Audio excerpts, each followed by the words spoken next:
I don't want you to just be a bottle rocket moment where you're excited because it's new, and then when it gets old, you don't want to do it again. We do that with shoes. We do that with cars. Like we wash the car all the time. We do everything right. Or shoes, where I come from with the Air Force Ones, you make sure there's no creases in them and everything else.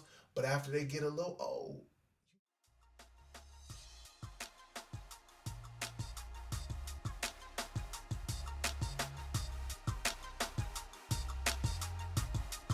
sup? How you doing? Welcome back to A Moment of Clarity with yours truly, Aaron Thompson. So happy you're here, but I want to know that you bring somebody with you. Listen, I want to talk about something today, but I want to talk about it from a different angle.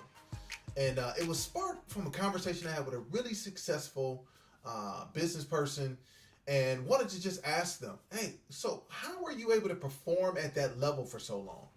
And this gentleman was kind enough to kind of think through it, and he said it's because I loved it. I was like, wow. Now, this isn't a marriage thing or anything else, but that word love, right? It's very important in everything that we do.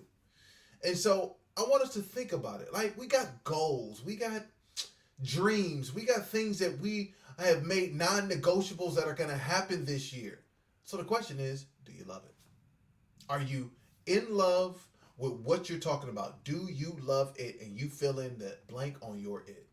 Because I know this, that if you love it, it will be the driving force for you to be consistently committed and sacrifice towards seeing it to its fruition, to seeing it be the best it can be.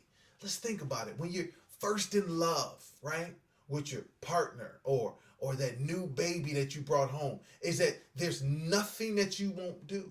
Right? There's so much time that you're willing to spend. You're going to ask more questions because you want to be an expert on the subject matter.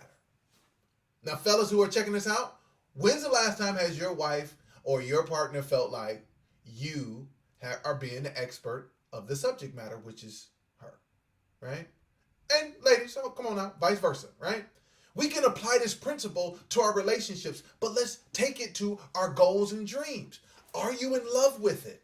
Is it the driving force to have you committed to sacrifice and to be consistent? Is it? Because if you're not in love with it, you might as well stop now, because what's going to happen is you're going to be frustrated down the line, because once you achieve it, it's still not going to give you what you're looking for. So, when we think about being in love, yep, and we're not talking about from a marriage perspective, but in this pursuit of our goals and dreams, in the pursuit of better relationships or finances or the things that we have set in our mind, are we in love? Because guess what? We're going to ask more questions. We're going to try to become a subject matter expert. And the next thing we're going to do is we are going to then spend endless time. Guess what? When you love it, you don't mind spending time. You hear, people like a Jay-Z or a Beyonce or, basketball players, a Steph Curry or a Serena Williams. They talk about the training and that process on how much they love the craft so much they don't even know how much time has gone by. They don't even know, because they love it. Because it's about asking questions. Am I pushing this to excellence? Am I the best that I can be? And they're constantly in that pursuit because they love their it. Do you love it? Are you willing to keep asking questions to be a subject matter expert? Are you willing to spend that endless time to get better, to get to know it? And when you're in love with it, partner, business, pursuit, whatever it is, you're willing to sacrifice for it. There's nothing that you won't do with love. It is something that you look back on at in such a vulnerable space that you're like, there's nothing I wouldn't do for this person, for this business, for this goal, because you're committed. You spent time asking questions, and you spent time getting better, being a subject matter expert, and losing yourself in all of it, that there's nothing that you won't do to sacrifice for it. But for some of us, we might already this year be already burnt out.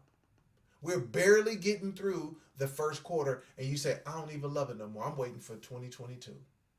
Yeah. If you want to rekindle that fire, that passion, that excitement, that thing that got you started, you need to go back to the beginning. Aaron, I'm not starting over.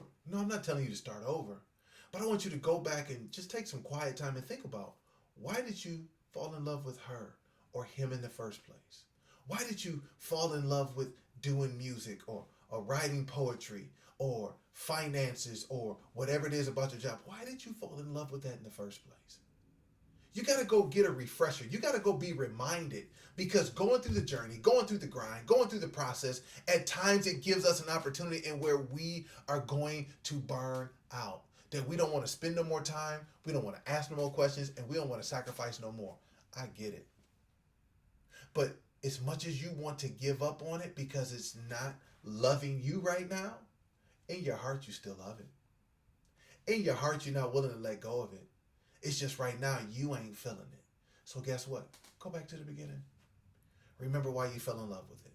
Remember why it is that it was so important for you to sacrifice, commit, and spend time with whatever your it is. You know it's there. Life sometimes gets in the way. The process sometimes gets in the way where we miss it, but go back to the beginning and remember and allow for that to rekindle and to spark your excitement to be in love again. To be in love again, to make sure that you're spending the time, asking the questions, being that subject matter expert, and giving yourself an opportunity to be willing to make the decision on commitment and sacrifice. Because when we love something, whatever that is, we will stay committed after the newness has worn off. I don't want you to just be a bottle rocket moment where you're excited because it's new, and then when it gets old, you don't want to do it again. We do that with shoes. We do that with cars. Like, we wash the car all the time. We do everything right. Or shoes, where I come from with the Air Force Ones, you make sure there's no creases in them and everything else. But after they get a little old, you don't take the same time, the same stewardship again. Because you didn't really love the thing. You just liked its newness, right? Are we doing the same thing to our relationships? That we just like the newness and all of a sudden we're ready to discard it for something else new? Are we doing that with our goals? That we just like this newness, but now we're really willing to discard it because we want something new? Are we doing that? Are we? If you're doing that, go back to the beginning and ask yourself, why did I get started? Why did I like this or love this in the first place? And allow for that freshness and reflection to spark you again to move forward. Well, listen, I'm super excited that you all stopped by on A Moment of Clarity with your boy again. And here's what I want you to do. Don't be selfish. Tell somebody. But the next thing I want you to do is like it, share it, subscribe to it, and in the comments, I want you to tell what is your it that you're in love with? What is it? What's keeping you excited to spend that endless time, to ask the questions, to become more acquainted with it, and that thing that you're consistently willing to sacrifice towards, that keeps you committed consistently throughout the process? I appreciate you all again. Remember, we are in this together, and the only way we're going to get better is if we stick together. So until next time, I'll see you then.